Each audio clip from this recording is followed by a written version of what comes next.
Bonjour à tous et bienvenue dans cette nouvelle vidéo. Cette vidéo est destinée à répondre à la question que faire. Pour essayer de répondre à cette question, je vais d'abord essayer de recentrer le sujet et de poser certaines bases. Euh, la première, c'est que nous sommes, en tant qu'individus, dominés et que nous vivons dans un système de domination. Si vous adhérez pas à ce constat de base, cette vidéo va très probablement absolument pas vous intéresser et je vous renvoie vers mes vidéos précédentes. Si vous adhérez à ce propos et que vous avez une idée de ce que je peux entendre par système de domination, il y a de grandes chances pour que cette vidéo vous intéresse. Alors ici, je vais essayer de bien cibler l'objet de cette vidéo, à savoir, on peut envisager de se libérer de ce système de domination par des actions physiques. C'est pas l'objet de ma vidéo, c'est-à-dire qu'on peut se libérer dans une certaine mesure de ce système en créant une base autonome durable, histoire de gagner en indépendance et de se préparer à l'effondrement partiel ou total de ce système. C'est pas l'objet de cette vidéo. Mais effectivement, enfin, c'est des bonnes initiatives, hein, comme avoir un potager, etc., apprendre à cultiver des légumes pour être plus autonome, etc. C'est des choses qui sont tout à fait saines, que je peux que inviter à faire, mais qui sont pas l'objet de cette vidéo. L'objet de cette vidéo va se concentrer sur les démarches intellectuelles qu'on peut mobiliser pour essayer de combattre dans une certaine mesure ou de s'affranchir dans une certaine mesure de ce système de domination. Pour essayer de décomposer mon intervention, je vais finalement me partager entre deux grandes parties. Une partie qui va être un peu une démarche introspective, c'est-à-dire qu'est-ce qu'on peut faire vis-à-vis de soi-même, pour faire simple, et une deuxième partie qui va traiter de la démarche virale, c'est-à-dire que faire vis-à-vis des autres. Donc tout d'abord, au niveau de la démarche introspective, il appartient, pour combattre le système, d'en connaître l'ensemble des facettes. À la fois des facettes économiques, politiques, géopolitiques, monétaires, médiatiques, culturelles, monétaires, scientifiques, etc. Il y a énormément de thématiques que l'on peut et que l'on doit explorer pour après éventuellement les partager avec d'autres personnes et pour soi-même avoir une vision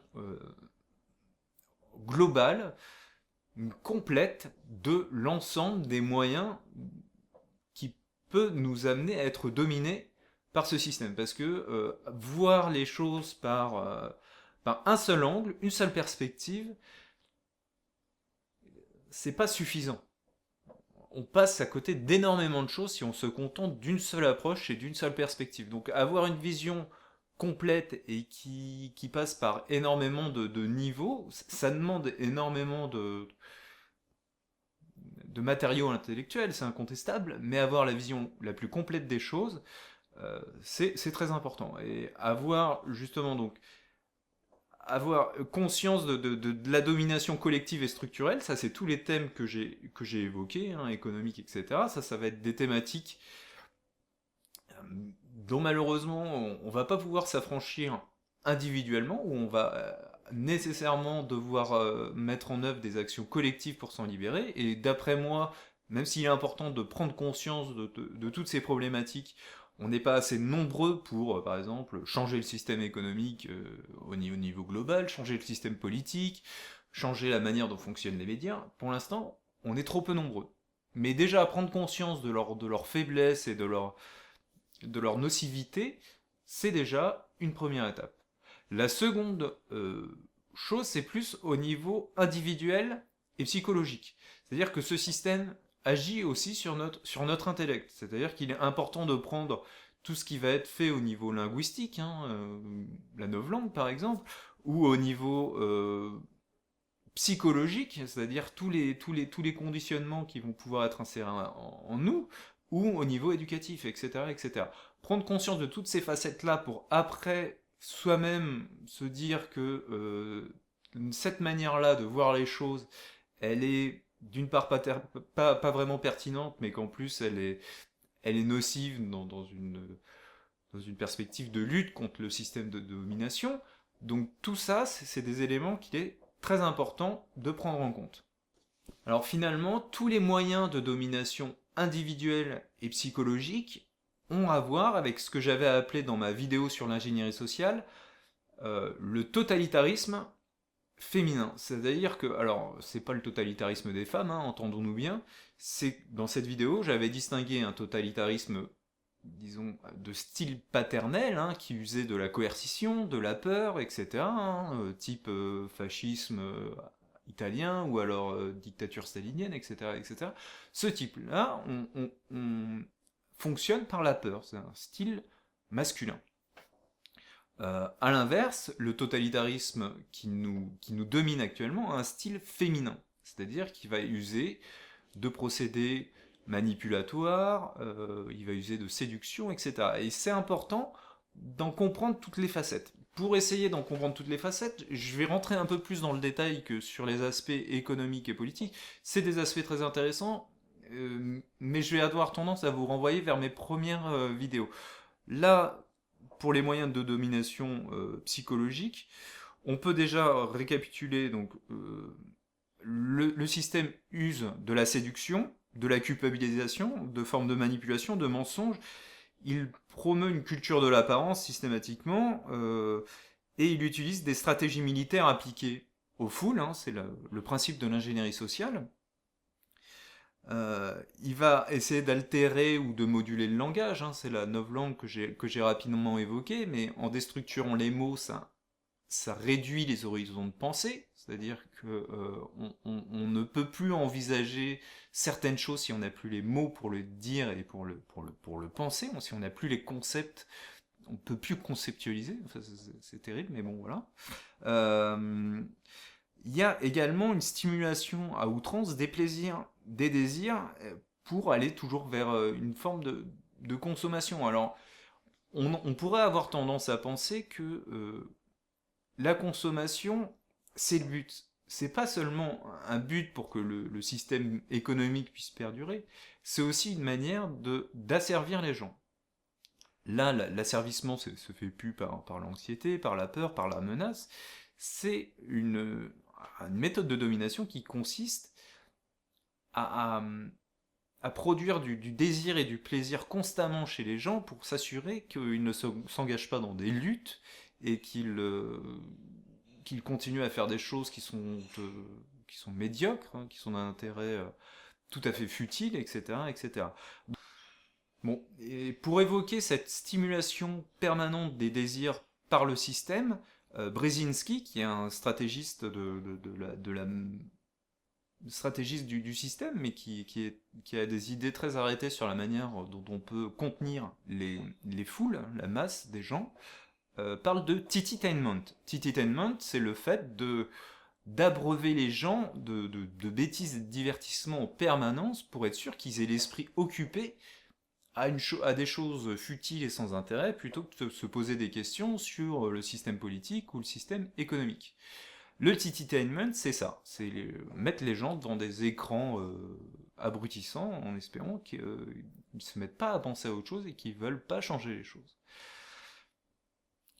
Et ça, c'est très important. Et si on veut envisager les choses de manière plus large, tout ce qui va avoir pour objet de détourner l'attention, de divertir, euh, au fond, sert les intérêts du système et sert surtout à dominer les gens. C'est-à-dire que si vous faites la fête avec des amis en buvant de l'alcool et en consommant des drogues, c'est une forme de plaisir et le système, ça lui convient très bien. Si vous passez du temps à jouer à des jeux vidéo de manière excessive, le système, ça lui convient très bien parce que pendant ce temps-là, il y a peu de chances que vous vous posiez des questions sur la réalité. Et la même chose si vous consommez énormément de cinéma, la même chose si vous passez du temps à aller faire du shopping avec les copines, ou que sais-je encore, hein, finalement, ou même faire du sport ou suivre du foot à la télé, c'est exactement la même logique, c'est-à-dire que ça vous divertit, ça vous fait passer du temps, mais ça vous amène pas d'éléments de réflexion, ça vous donne pas envie de changer les choses de manière radicale, etc., etc. Ça contribue à notre propre domination. La culture du divertissement et du plaisir, toutes ces choses, c'est quelque chose qu'il faut envisager avec beaucoup de méfiance pour pouvoir prendre du recul par rapport à nos habitudes de vie, hein, savoir mesurer quel temps on consacre à ses plaisirs, à la consommation et quel temps on consacre au bien commun, puisque le bien commun, malheureusement, est totalement évacué de toutes les problématiques, puisque au fond ça nuirait énormément au système que les gens se réinterrogent sur qu'est-ce qui est de l'intérêt général, qu'est-ce qui est du bien commun, etc., etc. Alors au niveau psychologique, ce qu'il va falloir également apprendre à remettre en cause, c'est votre grille de lecture morale. On a tous une manière d'appréhender les choses en fonction de ce qu'on pense être bien et ce qu'on pense être mal. D'abord, un peu de relativisme fait pas de mal, il faut avoir conscience que selon les époques, selon les cultures, cette grille varie énormément. Aujourd'hui, on est dans une culture très démocratique et on a tendance à considérer que l'égalité c'est extrêmement bien et que tout ce qui est inégalitaire c'est mal. Quand on s'intéresse, quand on prend du recul un petit peu par rapport à ça, qui est notre culture sociale actuelle, hein, quand on prend du recul, on découvre par exemple la généalogie de la morale de Nietzsche, où on voit apparaître clairement une morale aristocratique, c'est-à-dire une morale qui cultive le fait de vouloir s'améliorer soi-même et les autres en permanence, et de pas dire bah voilà, notre objectif c'est un objectif démocratique d'égalité absolument pour tous à tout sujet, etc., mais de dire bah voilà, maintenant il faut qu'on se retrousse les manches et que qu'on devienne meilleur que ce qu'on est là. Ça, c'est pas du tout la même logique, hein, entre vouloir niveler, de mettre le niveau au même, la même chose pour tous, qui est une logique démocratique, et la logique aristocratique de vouloir dire j'ai envie de devenir meilleur parce que c'est le bien commun en définitive qu'on profitera. C'est pas exactement la même logique, et ça, il faut essayer aussi de s'en imprégner. Je veux dire, je suis pas contre le fait qu'on veuille gagner plus d'égalité, d'autant plus quand on constate les inégalités criantes entre les patrimoines économiques, hein, les 1%, je suis pas du tout pour ça, c'est pas du tout le sujet. C'est au niveau culturel, c'est-à-dire, moi, au niveau politique et économique, oui, bien sûr, je veux bien qu'on remette un petit peu les pendules à l'heure, parce que c'est devenu n'importe quoi. Pour autant, il y a des bonnes choses dans une bonne dose de culture aristocratique. Parce que ça peut aussi tirer toute la société vers le haut. Le fait de ne pas vouloir niveler tout le monde au même niveau, de vouloir rechercher le mieux pour soi-même et pour les autres. Euh, Au-delà de ça, au niveau de la grille de lecture morale, il va y avoir des idéologies, des manières de voir les choses propres à la modernité. Il y a une vidéo que j'ai faite qui s'appelle L'aveuglement idéologique de gauche. Ça, c'est un exemple d'idéologie de grille de lecture morale sécrétée par le système de domination qui, bah, pour certains aspects, bien sûr, on peut admettre certaines choses qui sont défendues par cette idéologie, mais comme toutes les formes d'idéologie, quand elle va trop loin, elle arrive à une forme d'extrémisme et à tomber dans ses propres absurdités. Et ça, il faut savoir s'en méfier, il faut savoir le dénoncer. Donc, ça c'était pour la question des grilles de lecture morale.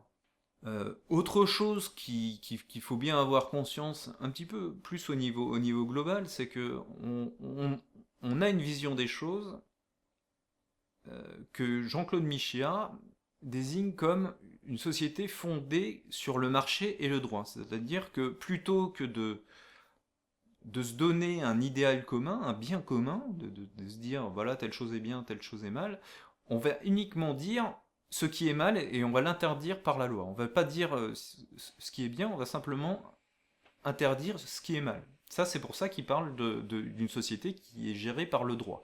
Et qu'en fait, tout ce, que, tout ce qui va être bien, c'est ce qui profite au marché. Euh, C'est-à-dire que c'est bien de consommer des jeux vidéo parce que ça fait tourner l'économie, par exemple. Alors que faire des dons à une association caritative, ça n'a aucun intérêt économique, donc plus personne n'y voit d'intérêt, bien entendu, parce que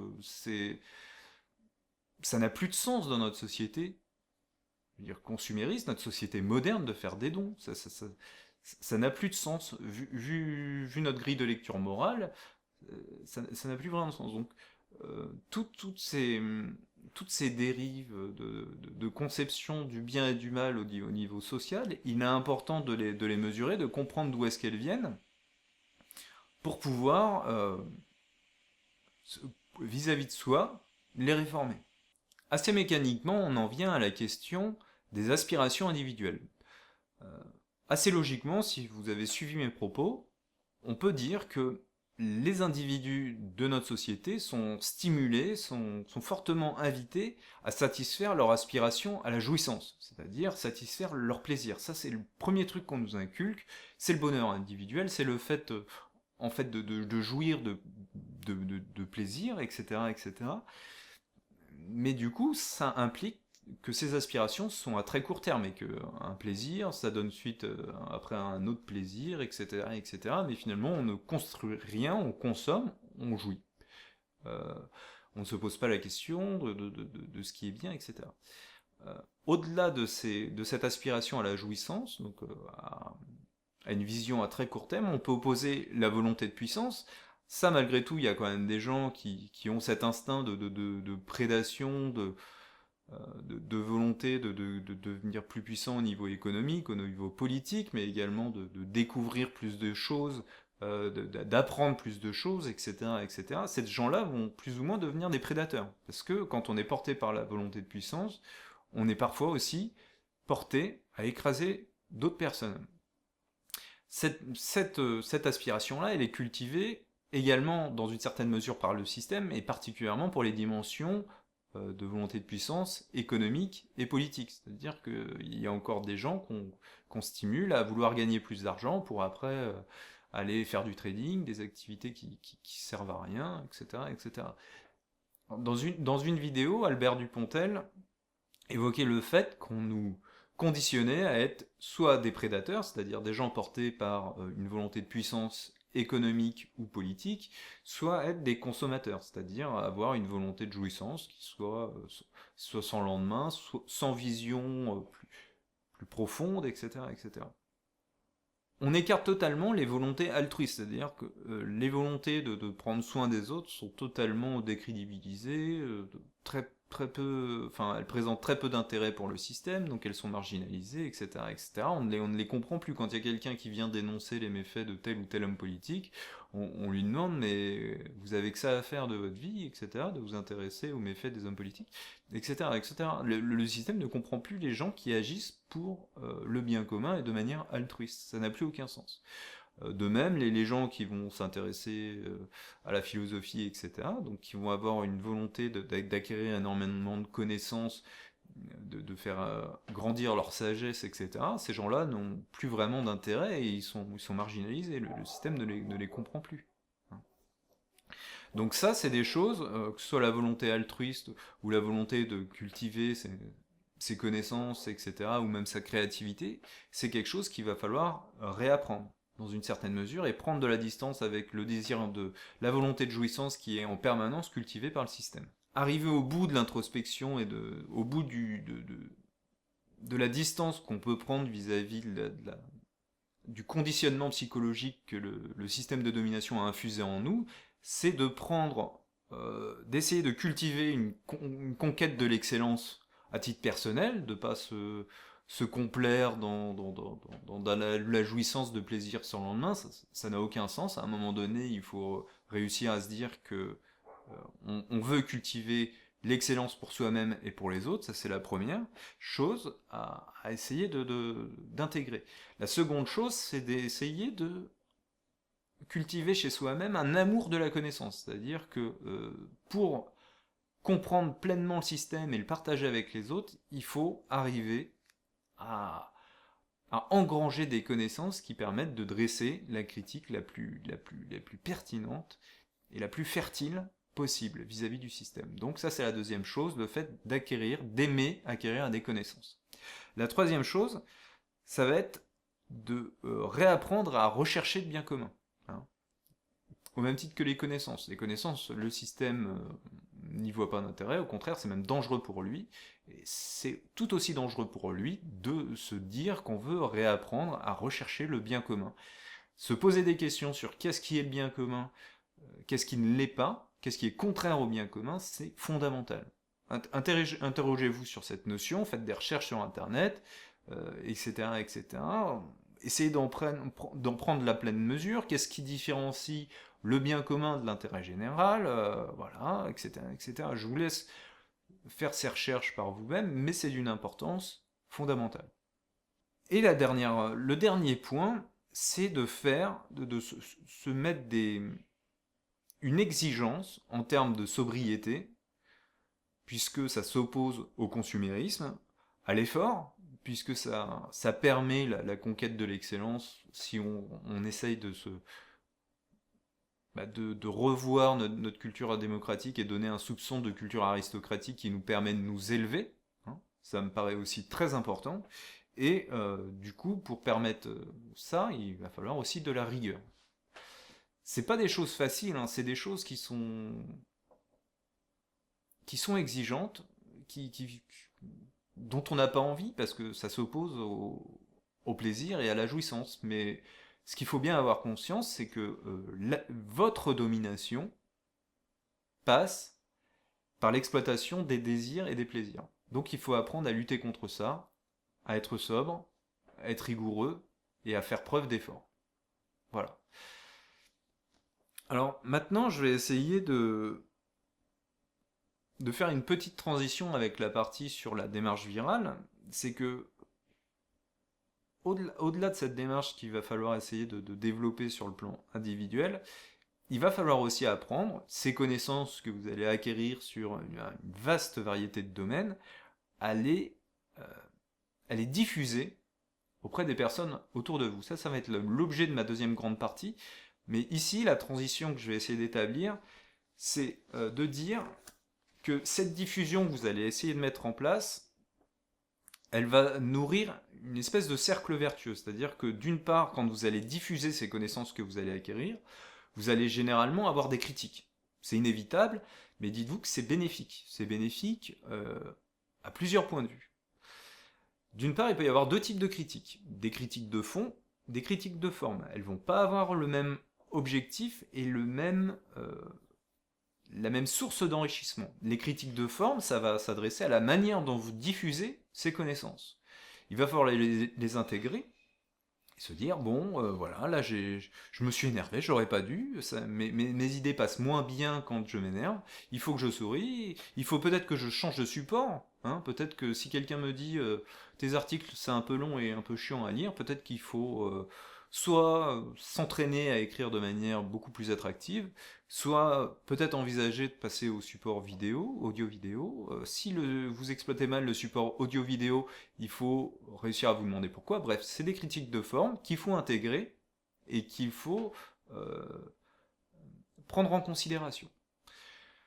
Et du coup, améliorer votre manière de diffuser l'information. Ça, c'est les premiers types de critiques. Les autres critiques que vous allez pouvoir recevoir, c'est des critiques de fond, qui elles aussi vont être tout aussi bénéfiques. C'est-à-dire que soit ces critiques vont être pertinentes, dans ce cas-là, il faut dire, bon, ben, peut-être que j'avais tort sur ce point de vue-là, et du coup, revoir ce que vous diffusez en fonction de ces critiques de fond, hein, qui peuvent être fondées. Et si elles sont infondées, il va falloir apprendre à les contrer, à élaborer des contre-arguments qui soient le plus pertinents et le plus parlant possible. Et toute cette dynamique-là, normalement, ça permettrait, au bout du compte, d'arriver à une forme de convergence et de diffusion la plus efficace et la plus large possible. Ça, c'est pour la transition et l'idée que la démarche introspective et la démarche virale doivent marcher de pair et l'une et l'autre doivent se nourrir d'une certaine manière. C'est-à-dire que plus on va essayer de diffuser, plus on va avoir des critiques qui vont nous renforcer à la fois sur le fond et sur la forme. Alors à présent, on va passer à la démarche virale. La démarche virale, D'abord, il est important de bien vous dire que vous avez des idées qui sont très certainement politiquement incorrectes dans votre milieu. Et comme beaucoup d'idées politiques, il ne faut pas vous dire que vous allez convaincre les gens immédiatement. C'est-à-dire que c'est très classique. D'ailleurs, il y a un sketch de Norman que je vais insérer tout de suite. En plus, c'est con parce que les mecs qui font des débats comme ça, ils essayent de se convaincre l'un l'autre, alors que jamais tout d'un coup ils vont tomber d'accord. Personne ne devrait avoir le droit de tuer des humains. La peine de mort, je suis Non, juste mais contre. Reconnais que dans certains cas, c'est quand même bien de punir les gens. Ah ouais. Putain, j'avoue, c'est clair. Ouais. Je suis carrément d'accord avec toi, mec. Prends un petit bout de pain, ça fait plaisir.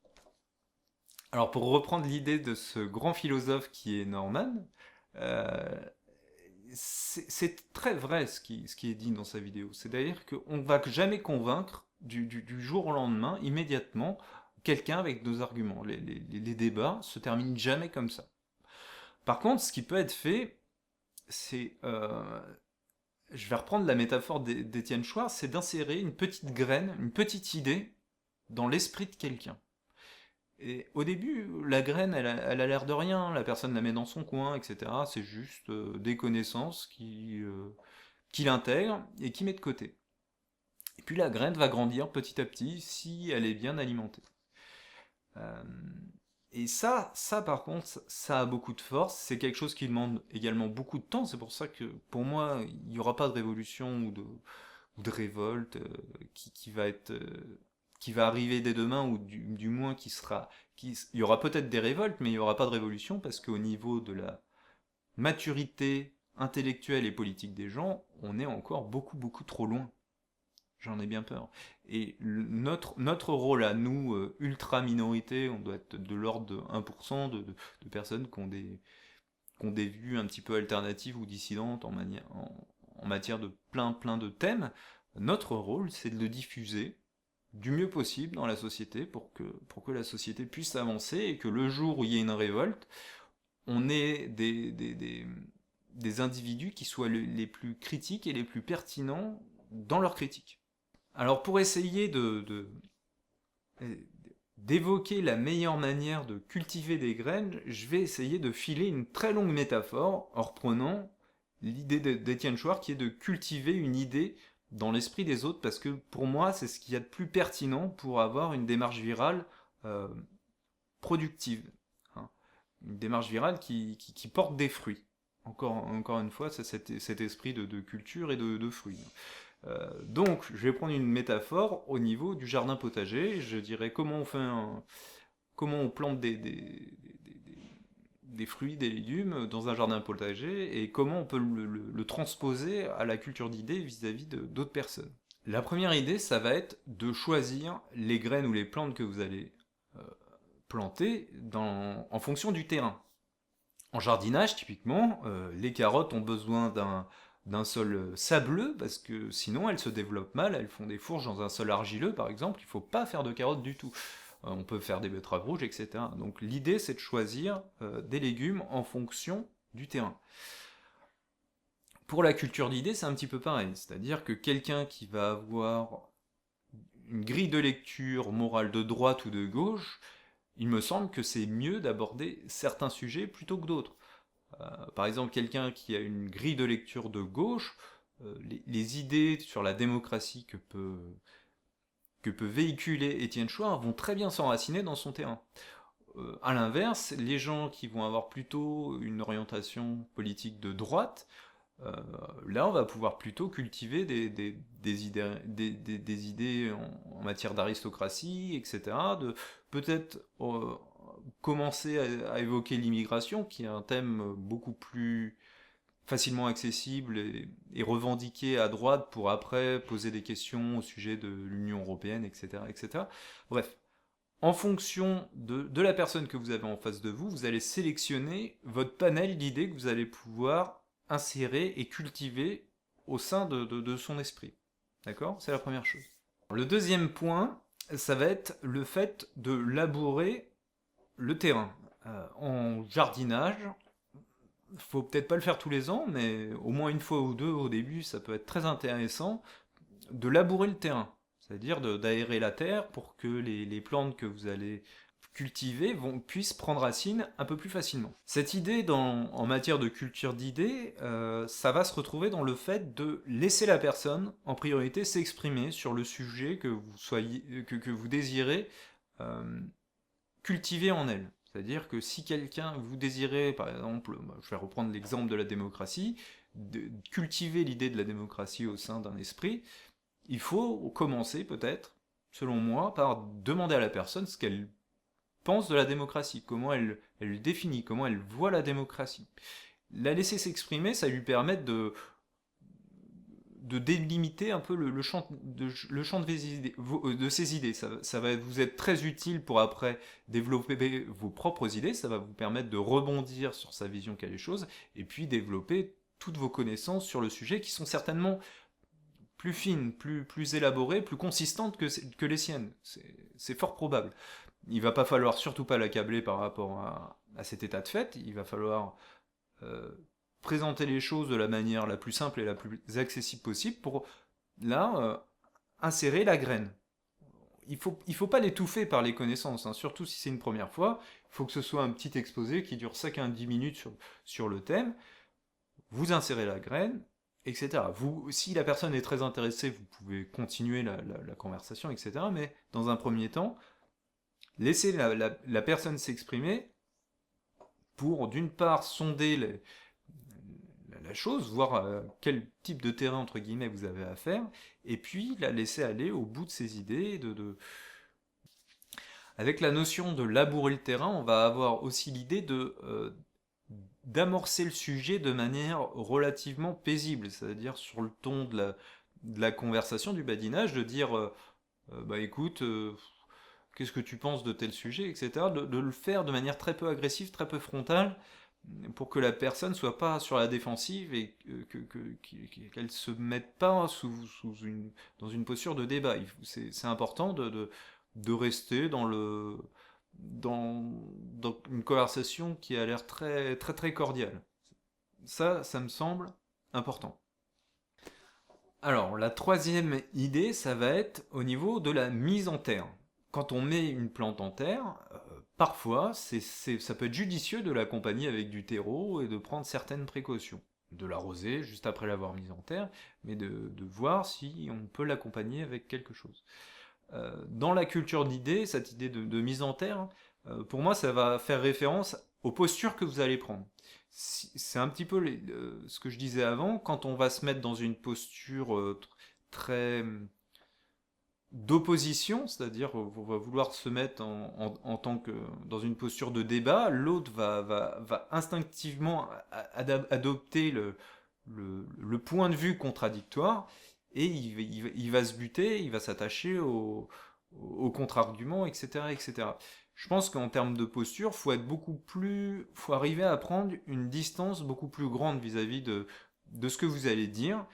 Il faut réussir à intégrer les arguments de l'autre personne, dire oui, effectivement, tu as raison sur telle chose, un peu moins sur telle autre, mais vraiment intégrer les arguments de votre interlocuteur et de surtout pas vous mettre dans une posture très stérile de débat.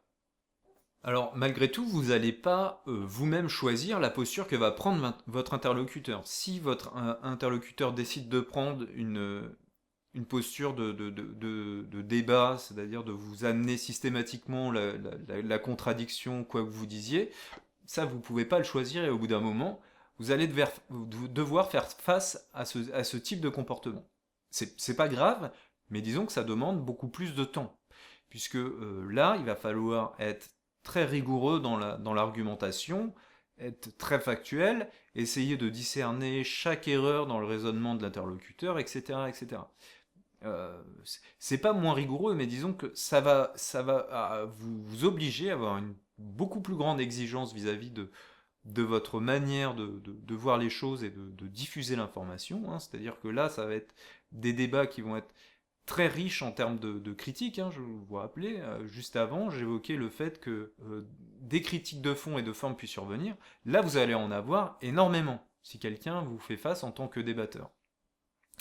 A l'inverse, si quelqu'un vous écoute d'une oreille attentive et réceptive, là, vous n'allez pas avoir cette masse de critiques qui va vous revenir et qui va permettre de vous améliorer, mais vous allez pouvoir aller beaucoup plus à l'essentiel, c'est-à-dire que vous allez pouvoir développer vos idées, présenter les choses peut-être de manière un peu schématique, mais tout à fait pédagogique. Et en fait, cette manière de travailler les interlocuteurs, il faut le prendre en compte. Il faut pas s'énerver parce qu'on peut pas aller à l'essentiel face à un débatteur, parce que lui, ce qu'il veut vous apporter, c'est la contradiction. Hein, il veut apporter la contradiction, tandis que quelqu'un qui est dans une position réceptive à ce que vous allez dire, lui, il va se taire et il va accueillir vos connaissances et vos idées de manière beaucoup plus calme. Alors, le quatrième point, c'est l'idée de l'arrosage. En jardinage, quand on arrose une plante trop peu fréquemment, elle finit par mourir. Et si on l'arrose trop abondamment, trop régulièrement, elle finit par se noyer et mourir également. Donc c'est une question de dosage. Au niveau de la culture d'idées, l'arrosage va faire référence à l'évocation régulière de tel ou tel sujet avec une personne. Plutôt, effectivement, si c'est dans le cadre d'un covoiturage, la personne, vous allez la voir une fois. Pour autant, il ne faut pas la noyer parce que vous allez la dégoûter du sujet, mais apporter une bonne dose de connaissances dans ce cadre-là avec un individu, entre guillemets, qui est captif, c'est-à-dire qui est obligé de vous écouter parler, euh,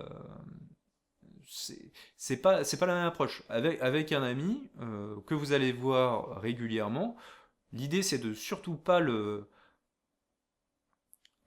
harceler avec vos idées, de planter la graine, de regarder comment ça prend, comment ça évolue, arroser régulièrement, dire bah voilà, je t'avais parlé de ça, du coup t'en penses quoi, ça t'intéresse plus, ça t'intéresse pas, essayez de peut-être pas lui demander aussi directement, mais essayez de jauger comment grandit l'idée en lui. Telle ou telle idée qui a de l'importance pour vous, c'est important, hein, enfin, euh, c'est important d'arriver à jauger votre influence. Mais si vous le faites trop, eh ben, il va s'agacer, vous allez le saouler, hein, vous allez le dégoûter de ce type de conversation avec vous. Donc, faut essayer de bien doser la manière à laquelle vous évoquez telle ou telle idée avec telle ou telle personne. Et là, on en revient un petit peu à ce que je disais tout au début, hein, de cultiver énormément de domaines de connaissances relatifs à ce système de domination, que ce soit médiatique, que ce soit économique, etc. Parce que si une personne, vous l'avez fatiguée sur un sujet qui n'en peut plus, c'est important de cultiver un autre type de sujet, c'est-à-dire passer de la géopolitique avec les Américains qui dominent le monde au fait qu'on soit un peu harcelé en permanence par des médias, etc., de changer de thématique pour amener des perspectives qui soient totalement différentes, et en fait, planter plusieurs plantes, plutôt que de planter une seule plante, hein, l'obsession de la démocratie que je peux partager dans une certaine mesure, c'est important de développer cette plante-là, mais je pense que ça peut être tout aussi euh, intéressant et productif de cultiver d'autres plantes à côté. D'autant que c'est les sujets d'indignation au niveau économique ou au niveau géopolitique vont nourrir la plante de la démocratie. C'est-à-dire qu'on n'a jamais autant envie de plus de démocratie quand on prend conscience de toutes les manipulations qu'il va y avoir à côté, etc. etc. Donc, dans la culture d'idées, les plantes, les idées se nourrissent les unes les autres. Et donc, faut pas hésiter à avoir un vaste domaine de connaissances pour cultiver plein d'idées chez vos interlocuteurs. Ça, c'est une des choses au niveau de l'arrosage qui me paraît très important. Et évidemment, il faut adopter l'arrosage en fonction de l'intérêt de la personne. Si la personne s'intéresse beaucoup à telle ou telle question, eh ben, vous allez pouvoir la relancer, lui dire est-ce que tu as lu tel livre? Ah non, moi aussi, tu as vu telle vidéo? Alors, dans un cinquième point, je vais aborder l'usage d'engrais. Donc, en jardinage, pour stimuler la croissance d'une plante, on peut éventuellement recourir à des engrais pour l'enrichir. Mais il faut être extrêmement prudent parce que si on met trop d'engrais, en fait, ça peut nuire à la plante, la faire dépérir, etc. Donc, là encore, un peu comme pour l'arrosage, il y a une question de dosage. L'engrais, ça va être en matière de culture d'idées, toutes les techniques, les mécanismes qui vont stimuler anormalement l'intérêt de la personne, de votre interlocuteur, pour le sujet que vous êtes en train de raconter. Une des méthodes assez courantes, à laquelle ça m'arrive de recourir moi-même, c'est l'idée du storytelling. C'est-à-dire que on va raconter une histoire à la personne. Quand on raconte une histoire, bizarrement, la personne est beaucoup plus intéressée. Voilà. Quand on expose des faits, c'est très rationnel, c'est très rigoureux, très scientifique, mais c'est aussi très emmerdant. Quand vous racontez, moi je le fais pour moi, c'est-à-dire que ce qui m'arrive régulièrement de faire, c'est de dire, de faire ma chronique d'un éveil citoyen, de dire voilà, il y a 4 ans, il m'est arrivé quelque chose, alors que j'étais en train de regarder sur internet, il y a un copain qui a posté quelque chose sur Dieudonné, mais là j'ai pris une claque, j'explique pourquoi j'ai pris la claque, et bref, je me mets en scène, bizarrement, dans quelque chose qui m'est arrivé à moi personnellement, et le fait que euh, ça me soit arrivé à moi personnellement, etc., ça va beaucoup plus intéresser les gens. Donc quand je fais des covoiturages et que j'aime bien partager certaines idées, hop, je fais ce déroulé là, mais en accéléré, hein, je leur refais pas point par point, etc., mais je dis ce qui s'est passé, ce qui m'est arrivé, etc., etc., et ça intéresse beaucoup plus le lecteur que d'attaquer directement avec des arguments très rationnels, etc., sinon je perds l'intérêt de l'auditeur en moins de deux. D'accord? Donc ça, c'est une forme d'engrais, de stimulation de l'intérêt de l'auditeur. Une autre technique, ça va être l'usage du triangle de Karpman. Hein. Le triangle de Karpman, je ne sais pas si vous vous souvenez, c'est une technique d'ingénierie sociale où il y a un sauveur d'un côté, une victime et un bourreau. C'est quelque chose de très schématique et qui est utilisé très couramment en propagande de guerre, etc., etc.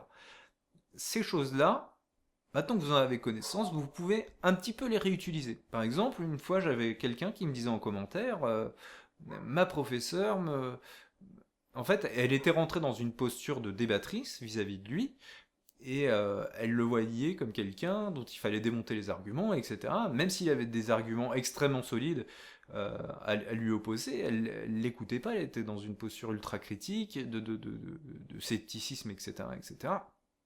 Et s'en sortait pas. Là, vous avez quelqu'un qui était en face de lui et qui, implicitement, comme c'était sa professeure, se voyait comme euh, son supérieur, mais aussi un supérieur protecteur. Et bizarrement, en fait, le fait qu'elle se perçoive comme ça en tant qu'enseignante, elle s'était automatiquement placée dans une forme de triangle de Karpman. Et plutôt que de s'opposer à elle en tant qu'égal et de vouloir absolument débattre, etc., quand il y a quelqu'un qui se place en tant que protecteur, bah, qui est placé par les institutions aussi, c'est-à-dire que le rôle d'un enseignant, c'est de protéger aussi ses élèves et d'essayer de s'assurer qu'ils vivent bien, qu'ils ne s'égarent pas dans leurs réflexions, etc., etc. Donc c'est le système qui produit ça aussi chez les individus, chez les professeurs, et de leur manière de se percevoir comme des personnes protectrices vis-à-vis de leurs élèves. Ça, vous pouvez le réutiliser, hein, mais pour le bien, hein, pour le bien des professeurs. C'est-à-dire que plutôt que de vous placer en tant qu'égal et comme débatteur, éventuellement de vous placer quasiment comme une victime. C'est-à-dire que, mon Dieu, j'ai découvert des choses sur Internet qui me font remettre les choses en question. Je sais que vous, en tant que professeur, vous êtes une personne intelligente et j'aimerais que vous m'aidiez, moi qui suis peut-être la victime de ces idées, à démêler le vrai du faux. Là, vous instaurez un triangle de Karpman dans la personne pour après stimuler l'intérêt qu'elle va avoir pour tel ou tel sujet. Et ça, en termes de stimulation de l'intérêt, ça peut être extraordinairement efficace. Hein. Du coup, si vous vous placez en tant que victime, le méchant bourreau, ça va être la personne qui diffuse ses idées sur Internet, etc. Et dans ce cadre-là, votre professeur, enfin, je prenais l'exemple de l'enseignant, mais ça peut être dans énormément, ça peut être votre père, votre oncle, que sais-je, hein, peu importe. L'important c'est que quand dans un système, il y a quelqu'un qui s'attribue le rôle du protecteur, c'est très facile de substituer le protecteur au sauveur, vous la victime, et puis de trouver un bourreau extérieur, entre guillemets, à combattre, mais à combattre en termes d'arguments, hein, entendons-nous bien. Donc, voilà. Ça peut être une des méthodes qui peut être utilisée pour stimuler l'intérêt de l'auditeur ou de l'interlocuteur. Là, il faut bien préciser que, en termes d'usage d'engrais, on n'est pas loin de la manipulation. C'est de la manipulation soft d'une certaine manière.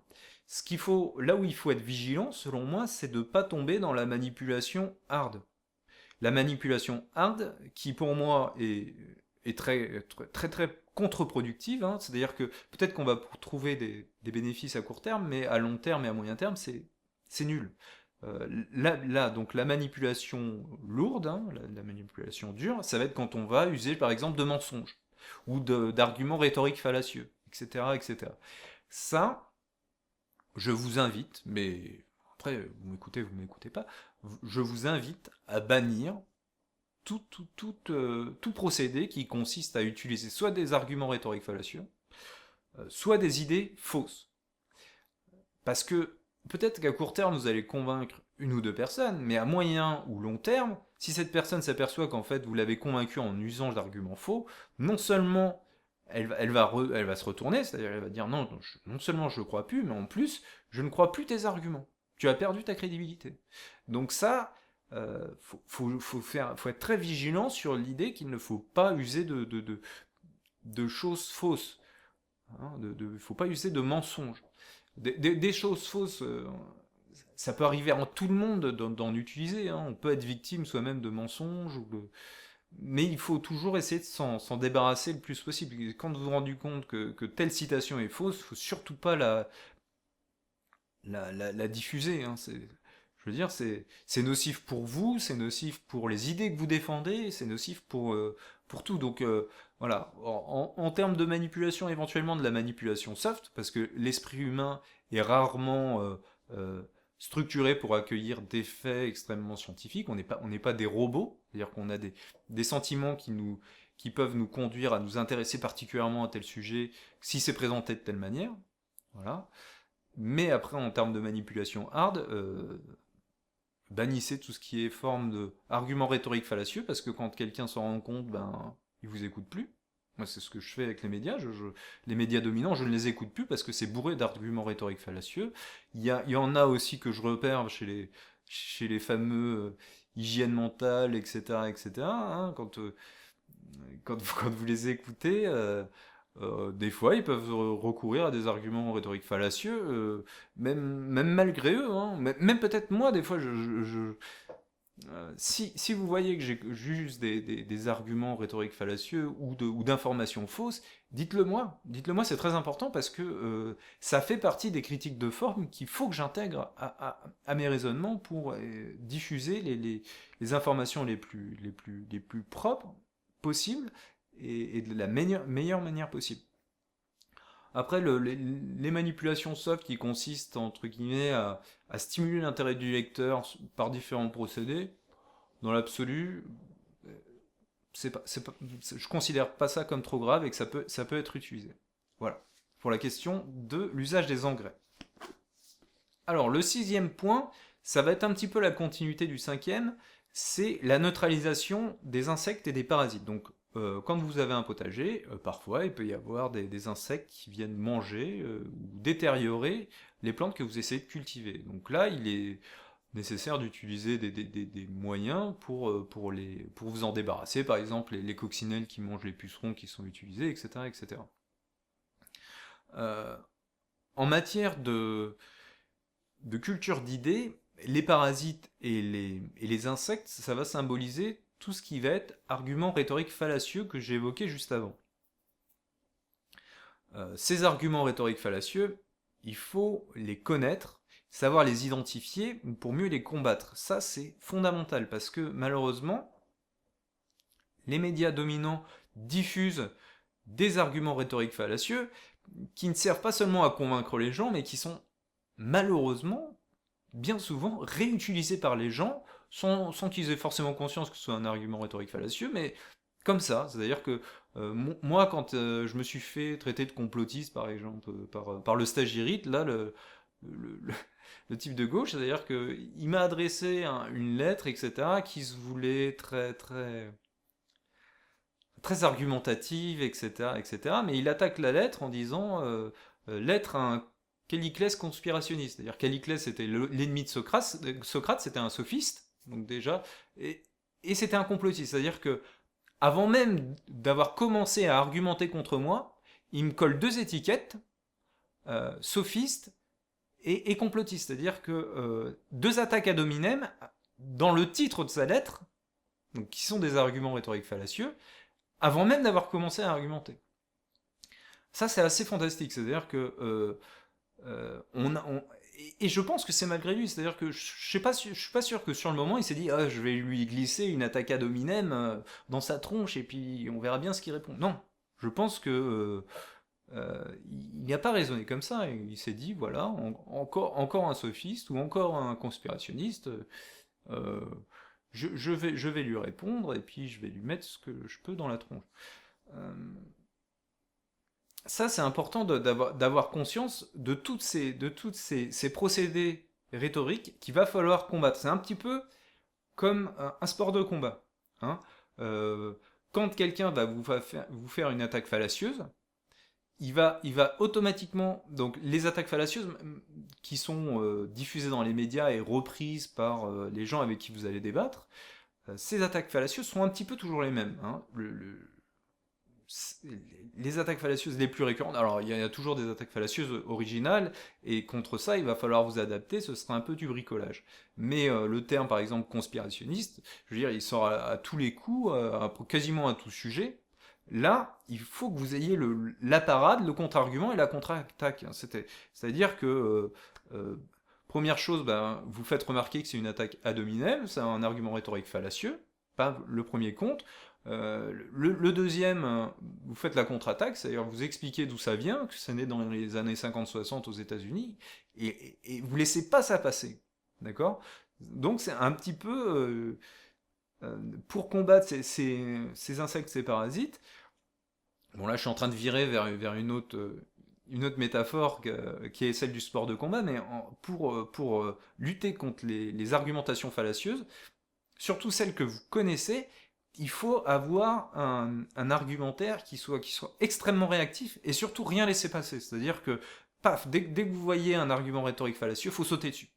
Faut le bouffer, faut attaquer ça. Quasiment, alors, on pourrait dire non, mais après tu t'écartes du sujet. Oui, oui, oui. Pour moi, c'est la priorité, quoi. Je veux dire, quand vous démontez l'argument fallacieux de quelqu'un, vous faites énormément mal à l'ensemble de son raisonnement. Parce que, je veux dire, c'est toute la rigueur du raisonnement qui est quasiment mis en cause quand vous déglinguez un argument rhétorique fallacieux.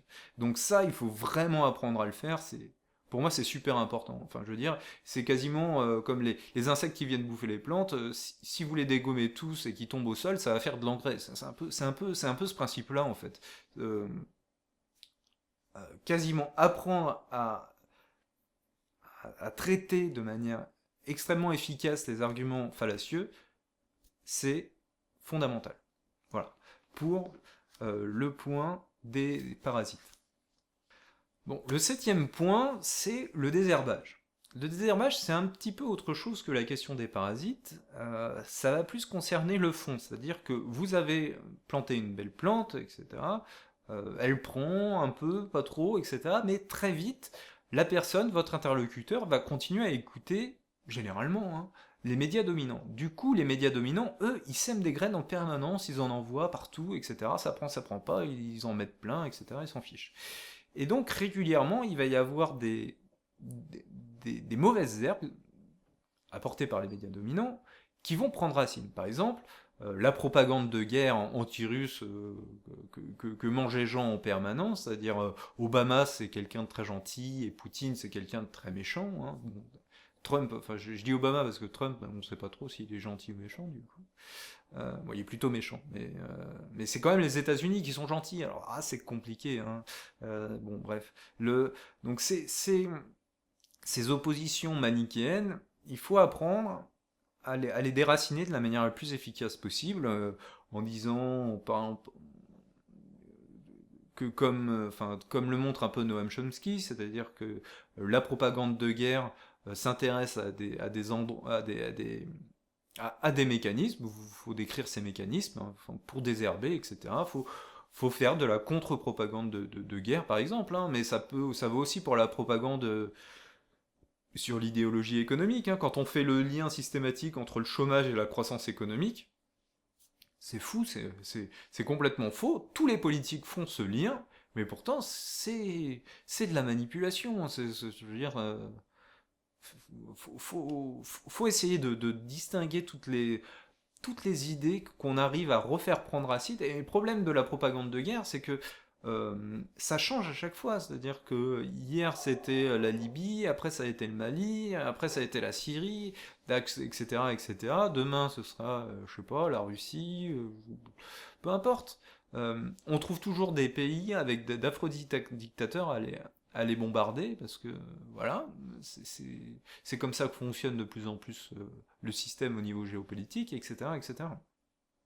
Donc il faut apprendre le plus possible à arracher ces idées qui vont être nocives, ces focalisations sur, par exemple, ou la question du glyphosate, c'est-à-dire qu'on a des nappes phréatiques qui sont bourrées de pesticides, là on ne sait pas pourquoi, on prend une molécule qui est pas bien, alors qu'il y en a des centaines d'autres. Cette molécule, si on la supprime, bah, elle sera remplacée par une autre certainement tout aussi nocive, mais je veux dire, là, le problème de fond reste entier, reste beaucoup plus global, et en fait, toutes ces focalisations sur des petits trucs, faut arriver à prendre de la distance, une distance qui soit beaucoup plus générale par rapport aux problématiques et à la manière dont elles sont traitées dans les médias. Donc voilà, c'était le troisième aspect au niveau de la culture d'idées. Le septième aspect, pardon.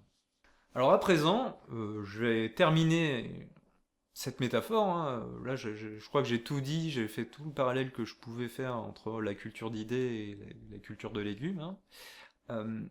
Au-delà de ça, il y a l'idée que vous allez avoir un réseau cible, hein, un réseau de personnes auprès desquelles il va falloir diffuser vos idées. Ça va plutôt être un réseau de personnes physiques, hein, que vous rencontrez dans le monde physique. C'est des personnes de votre quotidien, c'est vos amis, c'est votre famille. Commencez en priorité justement par vos amis et votre famille, parce que ça va être les personnes qui vont être le plus à l'écoute vis-à-vis de ce que vous allez penser, etc. etc. Ça ne veut pas dire qu'il faut les agresser, qu'il faut les abreuver de ça en permanence, sinon vous allez les dégoûter, c'est comme n'importe qui en fait, mais de base, ces gens-là vont être bienveillants vis-à-vis de vous. Et ça, c'est très important quand vous souhaitez diffuser une idée. C'est fondamental. Donc voilà, vous avez un réseau cible, apprenez à le connaître, apprenez à découvrir quels sont les intérêts, les grilles de lecture morale, etc., pour bien sélectionner les idées que vous allez diffuser chez telle ou telle personne. Apprenez à connaître vraiment très, très profondément ce réseau ciblé, etc. Et après, vous pouvez éventuellement l'élargir à des connaissances d'amis, etc., etc. Mais voilà, l'idée principale est là. Connaissez vos interlocuteurs, leur centre d'intérêt, pour parler. Je veux dire, il y a des copines que j'arrive à intéresser avec aucun sujet. Le seul sujet d'accroche que je peux avoir, c'est la critique de leurs contemporains. Et c'est généralement des sujets sur lesquels il y a des avis très contradictoires. Il y a des gens que vous arriverez à intéresser avec quasiment rien. C'est des sols qui sont juste très peu fertiles. C'est comme ça arrive. Il faut le prendre en considération. Il ne faut pas étouffer les gens, parce que vous arriverez à rien. Il faut simplement y aller très très progressivement, avec des idées qui sont simples et qui correspondent surtout à leurs intérêts. Ça, c'est pour le réseau cible. Ce réseau cible-là, vous allez effectivement diffuser, mais il va falloir également que vous ayez un réseau source. Le réseau source, ça va plutôt être un réseau virtuel, en général. Ça va être un réseau auprès duquel vous allez capter l'information.